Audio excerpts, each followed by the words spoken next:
Hi, I'm the Moroccan Angel, and I'm here to help others set things right with their Maker.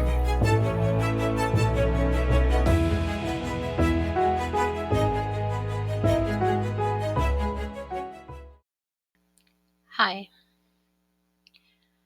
We're going to discuss today a very, I want to say, controversial topic within the Christian community: losing salvation.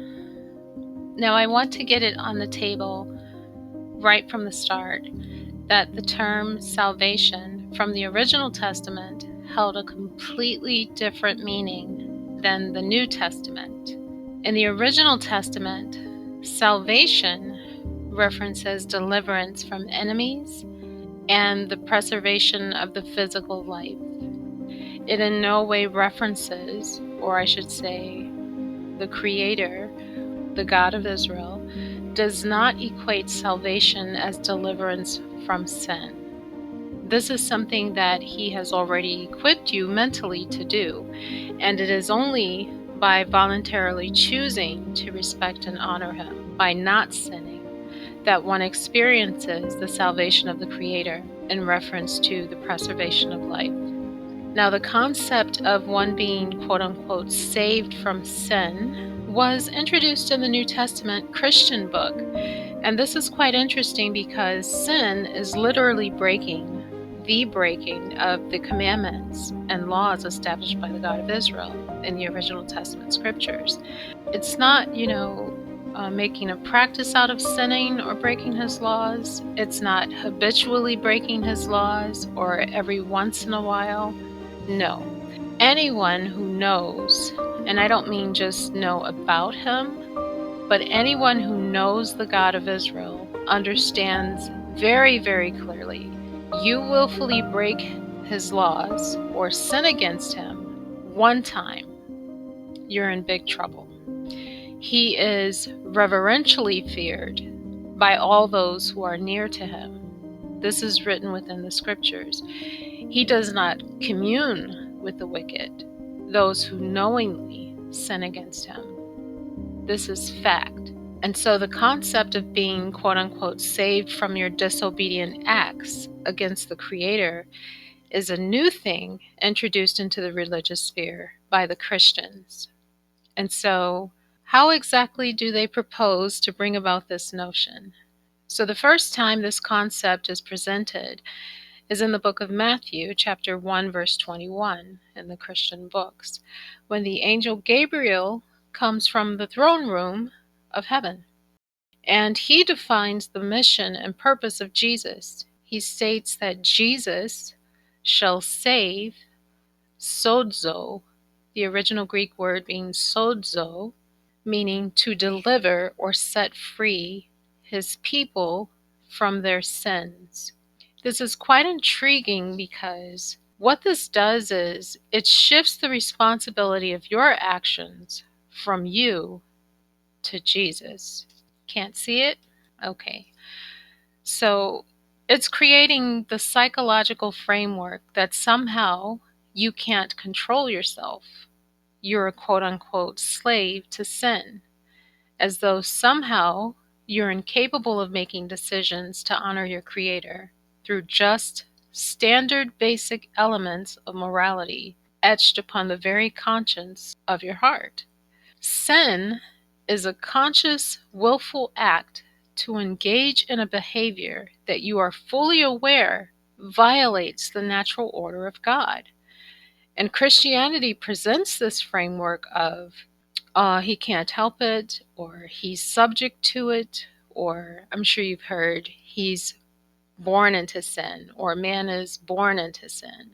Well, that's not what the God of Israel said, and that's not how He views that. But now, just look around you. There are modern professing Christians equally professing to be sinners, completely oblivious to what the very name of Jesus means, according to the angel Gabriel. The very reason He was called Jesus was to save or set His people free from their sins. That means their quote-unquote salvation or freedom from sin rests upon him. And you have these professing Christians, or quote-unquote professing Christians, scrambling about with all of these different philosophies explaining why they still commit sin. Oh, we all sin, or it's a process. Oh, it means habitual sin. No. It's clear, very New Testament scripturally clear. He didn't set them free, meaning they're not a genuine biblically defined Christian. They're a self-professed Christian. There's a difference. You see, in the book of John, chapter 8, verse 36, Jesus himself declared, "If I set you free, make no mistake about it, you shall be free." He also said, "The truth will set you free." I want to be very clear on this. The reason they are not free from the bondage of sin is because they did not, hear me, they did not hear the truth of Jesus' message and purpose. They heard a watered down, compromised, seminary version from a self-professed Christian void of his spirit, meaning there was no power in the message. So how do you know if you're just a self-professed Christian or if Jesus identified you as a genuine Christian? Because there is a difference. Well, you can always ask me because I can see straight through it. Once you have literally seen Jesus and you understand and know who he is, apart from your emotions and the influence of others, there's no tomfoolery. Once your eyes are open, they're opened.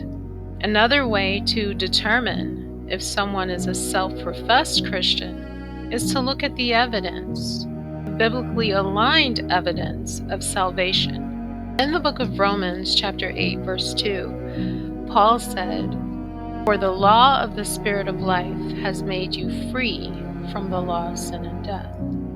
And so what does it mean to be free from sin? How does Jesus go about setting you free from willful acts of disobedience to the point that you walk sinless as he walked? Well, I'll tell you. He supernaturally, instantly breaks the desire. He breaks the desire in the spirit of the man. How do you know you're not saved or you haven't experienced the salvation of Jesus?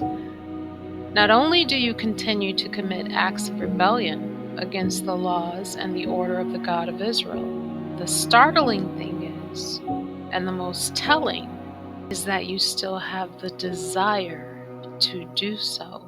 It's a glaring shock. You're being deceived. You're not actually saved. He did not set you free. This is undeniable, biblically black and white, written truth. I'm the Moroccan angel. Do what is right. Always. It matters.